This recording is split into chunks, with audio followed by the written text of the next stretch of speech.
Hello friends, দেখো নতুন বছরে নতুন কিছু তোমাদের জন্য আমি চেষ্টা করেছি। তো আমি বিটের রস দিয়ে পুরো আটাটাকে মেখে রেখেছিলাম।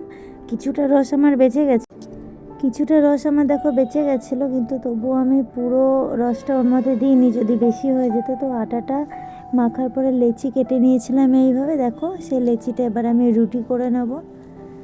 তোমরা দেখতে থাকতে, দেখতে দারুণ লাগছিল, মানে খেতে তো আরও সুন্দর লাগবে। আর আমি একটা একটা করে ভাজছিলাম। দেখো খুব সুন্দর ফুলেছে রুটিটা। তোমরা একবার ট্রাই করে দেখো বিটের রসটা দিয়ে আটা মেখে, তো দেখবে খুব সুন্দর খেতে লাগবে। যদি ভালো লাগে অবশ্যই তোমরা আমাকে কমেন্ট করে জানিও কেমন লাগছে। দেখতে সত্যিই খুব সুন্দর লাগছে। নেক্সট দিন তোমাদের জন্য অন্য কিছু আমি ট্রাই করে দেখাবো।